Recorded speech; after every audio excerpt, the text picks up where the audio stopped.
மாணவர்களுக்கு வணக்கம். இது வட்டங்கள் என்ற பாடத்தின் 2வது கிளாஸ்.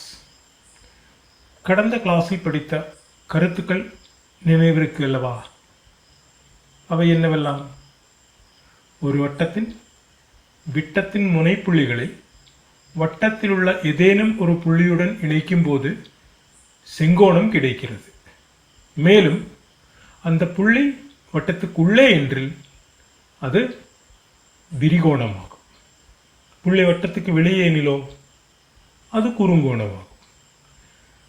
இந்த கருத்துக்களை கடந்த கிளாஸில் நாம் பரிசீலனை செய்தோம். மேலும் சில கேள்விகளும் செய்தோம் அல்லவா? இனி அந்த பகுதியில் வரும் பிற கேள்விகளை பார்ப்போம். பக்க எண் 42 உள்ள 4வது கேள்வியை பார்ப்போம். படத்தில் ஒரு கோடு விட்டமாக ஒரு வட்டமும் கோட்டின் பாதி விட்டமாக ஒரு சிறிய வட்டமும் வரையப்பட்டுள்ளன. வட்டங்கள் வெட்டும் புள்ளி வழியே பெரிய வட்டத்தில் வரையும் எந்த வில்லினையும் என்று அதில் எழுதியிருக்கு, அது வில்லினையும் அல்ல நாணினியும் என்று ஆகும். எந்த நாணினியும் சிறிய வட்டம் சமபாகம் செய்யும் என தெளிவுபடுத்தவும். அதாவது பச்சை நிறத்தில் ஒரு பெரிய வட்டம் இருக்கு, ஊதா நிறத்தில் ஒரு சிறிய வட்டமும். அந்த பச்சை நிறத்தினுடைய ஆரம்தான் ஊதா நிற வட்டத்தினுடைய விட்டம். பெரிய வட்டத்தில் மஞ்சள் நிறத்தில் ஒரு நாண் வரையப்பட்டிருக்கு. அந்த நாண் சிறிய வட்டத்தால் 2 துண்டுகளாக வெட்டப்பட்டுள்ளது அல்லவா?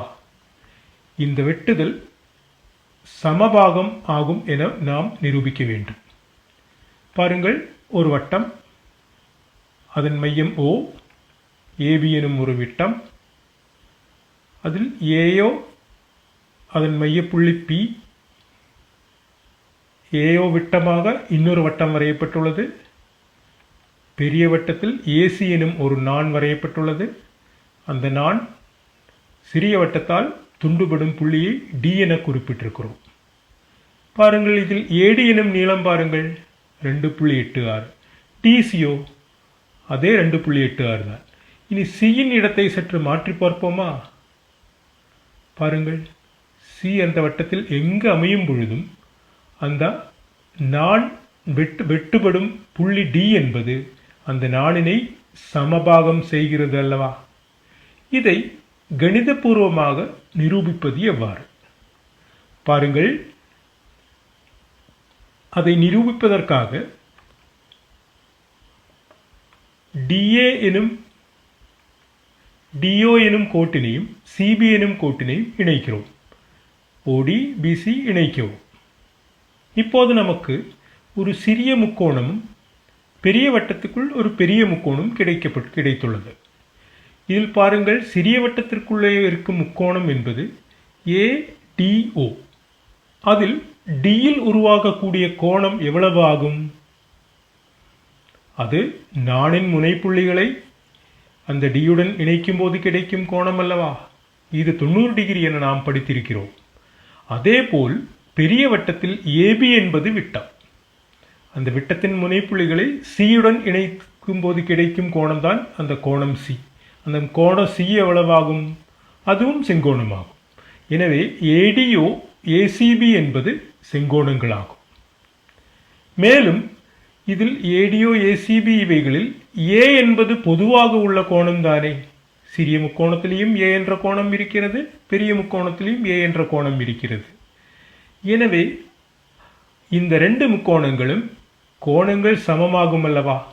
இரண்டும் செங்கோணங்கள், அதில் A என்பது சமமான கோணம், பொதுவான கோணம். எனவே சிறிய முக்கோணத்தில் ஓயில் உருவான கோணமும் பெரிய முக்கோணத்தில் பியில் உருவான கோணமும் சமமாக வேண்டுமே.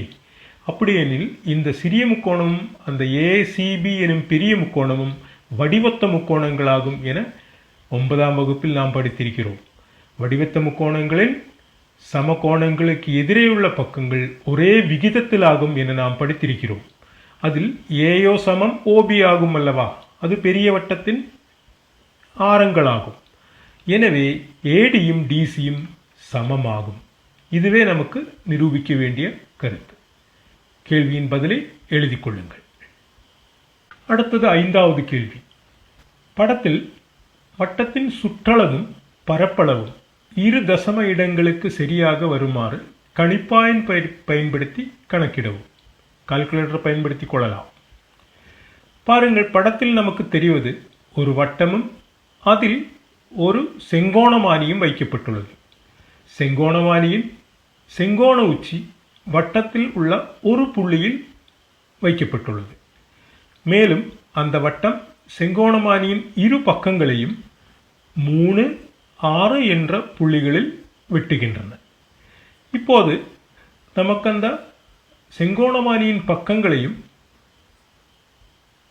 பக்கங்கள் வெட்டும் புள்ளிகளையும் அந்த செங்கோண உச்சியின் புள்ளியையும் அடையாளப்படுத்திக் கொள்ளலாம். பாருங்கள், ACB. இப்போது ACB எனும் புள்ளிகளை இணைத்து ஒரு முக்கோணம் வரைந்தால் பாருங்கள், இவ்வாறு கிடைக்கும். அந்த முக்கோணத்தின் சிறப்பு என்ன? அது ஒரு செங்கோண முக்கோணம். சி என்ற உச்சி செங்கோணம் அல்லவா? எனவே அது ஒரு செங்கோண முக்கோணம். மேலும் AC என்ற பக்கம் எவ்வளவு? அது 3 அலகு. BC என்ற பக்கமோ அது 6 அலகு. அதாவது இந்த முக்கோணம் செங்கோண முக்கோணம், அதில் உள்ள 2 செங்குத்து பக்கங்களின் நீளங்கள் 3 அலகும் 6 அலகும் ஆகும்.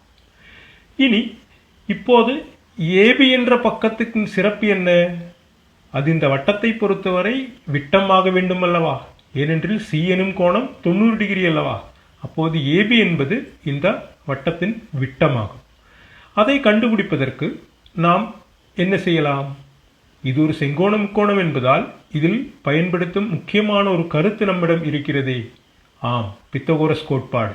அந்த பித்தகோரஸ் கோட்பாடின் பயன்படுத்தினால் கர்ணம் ஸ்கொயர் சமம் பக்கம் ஸ்கொயர் பிளஸ் பக்கம் ஸ்கொயர். இங்கு கர்ணம் என்பது செங்கோணத்துக்கு எதிரான பக்கம், அது AB. AB ஸ்கொயர் சமம் AC square plus BC square. AC என்பது 3, BC என்பது 6.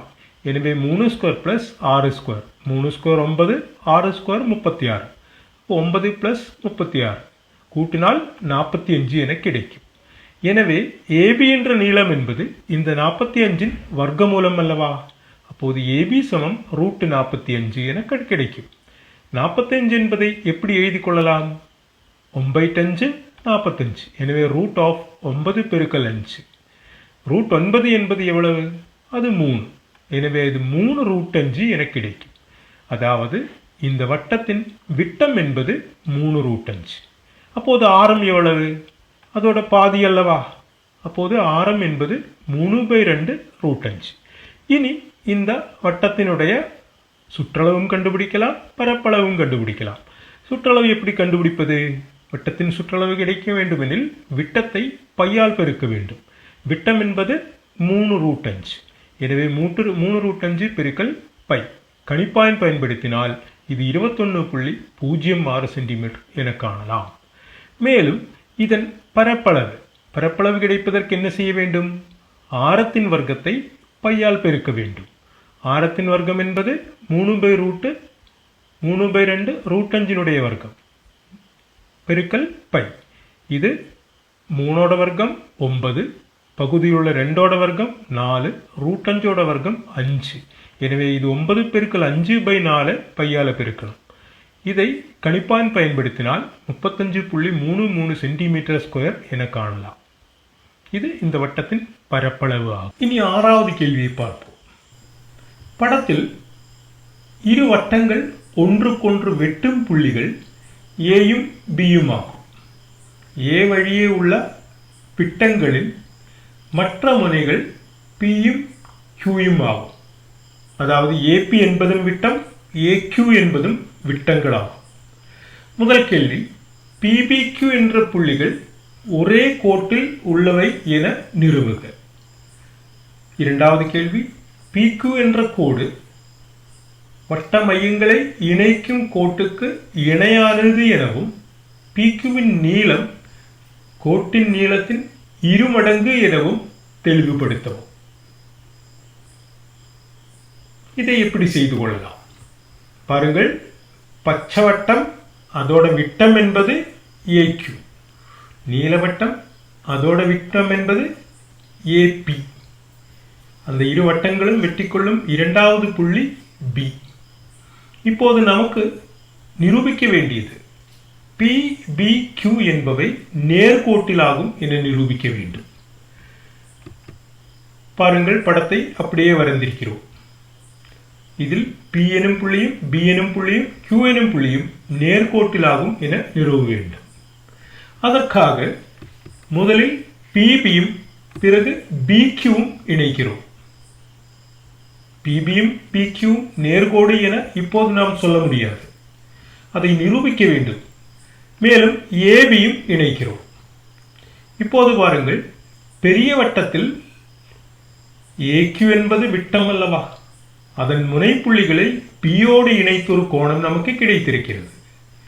சிறிய வட்டத்தில் AP என்பது விட்டம், அதன் முனைப்புள்ளிகளில் Bயோடு இணைக்கும் இன்னொரு கோணமும் நமக்கு கிடைத்திருக்கிறது. இந்த ரெண்டு கோணங்களும் எப்படிப்பட்ட கோணங்களாகும்? அவை செங்கோணங்களாகும். ABP என்பதும் செங்கோணம், ABQ என்பதும் செங்கோணமாகும். இவை ரெண்டும் செங்கோணமானால் இந்த மூணு புள்ளிகள் எப்படிப்பட்ட புள்ளிகளாகும்? ஒரே நேர்கோட்டில் இருக்கக்கூடிய புள்ளிகளாகும் அல்லவா? ஏனென்றால் 90 கூட்டும் போது 180. அப்போது PBQ என்பது நேர்கோடு ஆகும். முதல் கேள்வியின் பதிலை நாம் நிரூபித்து விட்டோம். இப்போது இந்த இரண்டு வட்டங்களில் மையப்புள்ளிகளை குறிப்பிட வேண்டும். அவை CD என எடுத்துக்கொள்ளலாம். இனி இந்த CD இணைத்து ஒரு கோடு வரையணும். CD, இந்த கோடு PQ என்ற கோடின் பாதியும் அது PQக்கு இணையும் ஆகும் என நமக்கு நிரூபிக்க வேண்டும். அதை எப்படி நிரூபிப்பது? பாருங்கள், முக்கோணம் ACD APQ இவைகளில் A என்பது பொதுவானது. மேலும் AC சமம் CP ஆகும் அல்லவா? அதாவது இவை ரெண்டும் சிறிய வட்டத்தின் இரண்டு ஆரங்கள். மேலும் AD சமம் DQ, அது பெரிய வட்டத்தினுடைய இரண்டு ஆரங்கள். எனவே இந்த ரெண்டு முக்கோணங்கள், அதாவது ACD எனும் முக்கோணமும் APQ எனும் முக்கோணமும், இந்த ரெண்டு முக்கோணங்களும் எப்படிப்பட்ட முக்கோணங்களாகும்? அவை வடிவத்த முக்கோணங்களாகும். அதாவது இந்த வடிவத்த முக்கோணங்களில் கோணங்கள் விகித சமத்திலாகும் என நாம் படித்திருக்கிறோம். AC என்பது APயின் பாதி அல்லவா? விட்டத்தின் பாதிதானே ஆரம் என்பது. அதேபோல் AD என்பது AQவின் பாதியுமாகும். ஆக இந்த CD என்பது PQவின் பாதியுமாகும், அதற்கு இணையுமாகும். இது நாம் 9ல் படித்த கருத்து ஆகும். இனி 7வது கேள்வி. ஓர் இருசமபக்க முக்கோணத்தின் சமமான பக்கங்கள் விட்டங்களாக வரையப்படும் வட்டங்கள் மூன்றாவது பக்கத்தின் மையப்புள்ளி வழியாக செல்லும் என நிறுவுக. இது ஒரு நிரூபணம். படத்தை வரைந்து கொள்ளலாம். பாருங்கள், ஒரு இருசமபக்க முக்கோணம் ABC, அதில் AC எனும் பக்கமும் BC எனும் பக்கமும் சமம் என எடுத்துக்கொள்வோம். அவற்றின் மையப்புள்ளிகளை ED என குறிப்பிட்டிருக்கிறோம். அந்த மையமாக வட்டங்கள் வரையப்பட்டுள்ளது. அந்த வட்டங்கள் Aயில் AB என்ற பக்கத்தை வெட்டுகின்றன. இனி இந்த மூன்றாவது பக்கத்தின் மையப்புள்ளி வழியாக செல்லும் என நிறுவ வேண்டும். AB என்ற பக்கத்தின் நீளத்தை மாற்றி பார்க்கலாம். அந்த இரு துண்டுகளின் நீளங்கள் பாருங்கள், அவை எப்போதும் சமமாக உள்ளது. இதனை கணிதபூர்வமாக எப்படி நிரூபித்துக் கொள்வது? பாருங்கள், அதற்காக CF வரையவும். இப்போது நமக்கு இடது பக்கத்தில் உள்ள வட்டத்தில் ஒரு முக்கோணம் கிடைத்திருக்கிறது, வலது பக்கத்தில் உள்ள வட்டத்தில் இன்னொரு முக்கோணம் கிடைத்திருக்கிறது. அதாவது AC எனும் விட்டத்தை அந்த வட்டத்தில் உள்ள F எனும் புள்ளியுடன் இணைக்கும் போது ஒரு கோணம் AFC என்ற கோணம் கிடைத்திருக்கிறது. அந்த கோணம் எத்தனை டிகிரி? அது செங்கோணம். ஏனென்றால் AC விட்டம் அல்லவா? மேலும் BCயும் விட்டம்தான். அப்போது BFCயும் செங்கோணமாகும். இப்போது பாருங்கள், இந்த ABC என்பது எப்படிப்பட்ட முக்கோணம்? அது ஒரு இருசமபக்க முக்கோணம். இங்கு இந்த BFCயும் 90 டிகிரி என்பதால் கண்டிப்பாக AFC என்பது நேர்கோடு ஆகும். அது நமக்கு தெரியும். மேலும் அந்த சமமான பக்கங்கள் இணையும் உச்சியான Cயிலிருந்து எதிர்பக்கத்திற்கு ஒரு செங்குத்து கோடு வரையப்பட்டுள்ளது. இந்த கோடு அந்த பக்கத்தை சமபாகம் செய்யும் என 8வதில் படித்திருக்கிறோம். இருசமபக்க முக்கோணத்தினுடைய சிறப்பு. முக்கோணம் ஏபிசி இருசமபக்க முக்கோணம் என்பதால் சமபக்கங்கள் இணையும் உச்சியிலிருந்து 3வது பக்கத்திற்கு வரையும் செங்குத்து கோடு அதனை சமபாகம் செய்யும். எனவே எஃப் என்பது ஏபியின் மையப்புள்ளியாகும். இனி அந்த பகுதியில் வரும் 8வது கேள்வி. ஒரு சமபக்க இணைகரத்தின் 4 பக்கங்களையும் விட்டங்களாக கொண்டு வரையப்படும் வட்டங்கள் அனைத்தும் பொதுவான ஒரு புள்ளி வழியாக செல்லும் என தெளிவுபடுத்தவும். இப்போது இந்த படத்தில் நாம் பார்க்கும் அந்த சிகப்பு புள்ளி பொதுவான ஒரு புள்ளியாகும் என நிரூபிக்க வேண்டும். அதற்காக அந்த சமபக்க இணைகரத்தின் 2 மூலைவிட்டங்களை வரைந்து கொள்ளலாம். சமபக்க இணைகரத்தின் மூலைவிட்டங்கள் எப்படிப்பட்டவை? அவை செங்குத்து இருசமவெட்டிகளாகும். இது நாம் 8வதில் படித்திருக்கிறோம். அப்படியெனில் அந்த கோணங்கள், அந்த வட்டங்களில் உள்ளே உருவாகக்கூடிய கோணங்கள் செங்கோணங்களாகும். எனவே இந்த சமபக்க இணைகரத்தின் எல்லா பக்கங்களும் ஒவ்வொரு வட்டங்களின் விட்டங்களாக மாறும். அப்படியெனில் அவை நேர்கோட்டிலாகும் என இதுக்கு முன்னே செய்த கேள்விகளில் உள்ளது போல் இதிலேயும் நாம் நிரூபித்துக் கொள்ளலாம், இல்லையா? அப்படியெனில் அவை ஒரு புள்ளி வழியாக செல்லும் என தெளிவாக எழுதி கொள்ளலாம். இதேபோல் கீழே உள்ளது அந்த சமபக்க இணைகரத்தின் பதிலாக பட்டம் வரையப்பட்டுள்ளது. படத்தில் உள்ளதை போன்று அடுத்துள்ள பக்கங்கள் சமமான எந்த நாற்கரத்திலும் அந்த நாற்கரத்தை பட்டம் என எடுத்துக்கொள்ளலாம்.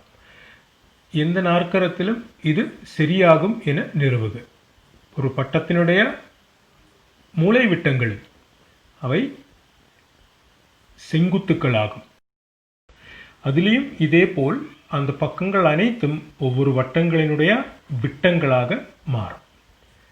அப்படியெனில் அவை நேர்கோட்டிலாகும் என இதுக்கு முன்னே செய்த கேள்விகளில் உள்ளது போல் இதிலேயும் நாம் நிரூபித்துக் கொள்ளலாம். இனி 9வது கேள்வி. ஓர் அரைவட்டத்தில் உள்ள ஒரு புள்ளியையும் விட்டத்தின் இரு முனைகளையும் இணைத்து ஒரு முக்கோணம் வரையப்பட்டுள்ளது. தொடர்ந்து முக்கோணத்தின் மற்ற இரு பக்கங்களை விட்டமாக கொண்டும் வரையப்பட்டுள்ளது. அது 2வது படத்தில். அந்த 2வது படத்தில் நீலமும் சிகப்பும் உடைய சந்திரவட்டங்களின் பரப்பளவுகளை கூட்டினால் முக்கோணத்தின் பரப்பளவு கிடைக்கும். முதல் படத்தில் அரைவட்டத்துக்குள்ள ஒரு முக்கோணம் வரையப்பட்டுள்ளது. 2வது படத்தில் அந்த முக்கோணத்தின் மற்ற இரு பக்கங்களை விட்டமாக கொண்டு அரைவட்டங்கள் வரையப்பட்டுள்ளது. 2வது படத்தில் தெரியும் அந்த நீல சந்திர வட்டங்கள், அதாவது சந்திரனின் வடிவத்தில் உள்ள நீல நிறத்திலையும் சிகப்பு நிறத்திலையும் உள்ள 2 வடிவங்கள். அந்த வடிவங்களின் பரப்பளவுகள் கூட்டினால் நடுவே உள்ள முக்கோணத்தின் பரப்பளவு கிடைக்கும் என நிரூபிக்க வேண்டும். கேள்வியில் உள்ளது போல் ஒரு படம் வரைந்திருக்கிறேன். பச்சை நிறத்தில் அரைவட்டம், அதில் மஞ்சள் நிறத்தில் ஒரு முக்கோணம் வரையப்பட்டுள்ளது. முக்கோணத்தின் உச்சிகளை PQR என குறிப்பிட்டிருக்கிறேன். PQ என்ற பக்கத்தை விட்டமாக எடுத்துக்கொண்டால் அதன் முனைப்புள்ளிகளை R என்ற உச்சியுடன் இணைக்கும் போது நமக்கு அந்த முக்கோணம் கிடைக்கிறது. இந்த முக்கோணம் எப்படிப்பட்ட முக்கோணம்? அது ஒரு செங்கோண முக்கோணம். மேலும் PQR என்ற முக்கோணத்தில் உச்சி P என்ற உச்சிக்கு எதிரான பக்கத்திற்கு சாதாரணமாக சிறிய எழுத்து P என்று குறிப்பிடுவது ஒரு வழக்கம். அதேபோல் Q என்ற உச்சிக்கு எதிரான பக்கத்தை Q எனும், R என்ற உச்சிக்கு எதிரான பக்கத்தை R எனவும் குறிப்பிடுவது வழக்கம். சிறிய எழுத்து PQR. அந்த நீளங்களை PQR என குறிப்பிடலாம். இப்போது முக்கோணம் PQR ஒரு செங்கோண முக்கோணம் என்பதால் அதன் பக்கங்களான சிறிய எழுத்து PQR என்ற பக்கங்களை வைத்துக்கொண்டு நமக்கு ஒரு சமன்பாடு எழுத முடியுமே. ஒரு கருத்து இருக்கிறது அந்த செங்கோண முக்கோணத்தில் பயன்படுத்தும் ஒரு முக்கியமான கருத்து. அது என்ன கருத்து? பித்தகோரஸ் கோட்பாடு. பித்தகோரஸ் கோட்பாடின்படி இந்த முக்கோணத்தினுடைய கர்ணத்தின் வர்க்கம் என்பது மற்ற இரு பக்கங்களின் வர்க்கங்களின் தொகைக்கு சமமாகும். இந்த படத்தில் இந்த முக்கோணத்தில் கர்ணம் எது? அது செங்கோணத்துக்கு எதிரான பக்கம் தானே கர்ணம் என்பது. இதில் செங்கோணம் எந்த உச்சியில் இருக்கிறது? ஆர் என்ற உச்சியில் இருக்கிறது. அதற்கு எதிரான பக்கம்தான் சிறிய எழுத்து ஆர். அதாவது பி ஸ்கொயரும் கியூ ஸ்கொயரும் கூட்டும்போது ஆர் ஸ்கொயர் கிடைக்கும். இதுதான் இந்த முக்கோணத்தில் பித்தகோரஸ் கோட்பாடின் பயன்பாடு. Q square plus p square சமம் ஆர் ஸ்கொயர். இனி இந்த அரைவட்டத்தின் பரப்பளவை கண்டுபிடிக்கலாம். பாருங்கள், பெரிய அரைவட்டத்தின் பரப்பளவு. இதில் விட்டம் என்பது ஆர். எனவே ஒரு அரைவட்டத்தின் பரப்பளவு என்றால் முழுவட்டத்தின் பாதி. ஒரு முழுவட்டத்தின் பரப்பளவு என்பது ஆரத்தின் வர்க்கத்தை பையுடன் பெருக்க வேண்டும். இங்கு விட்டம்தான் சிறிய எழுத்து ஆர். எனவே ஆரம் என்பது என்ன? அதனுடைய பாதி அல்லவா? அப்போது r/2. எனவே இதன் பரப்பளவு என்பது அரை பெருக்கல் பை பெருக்கல் r/2 வர்க்கம். அதாவது மொத்த முழுவட்டத்தினுடைய பாதி.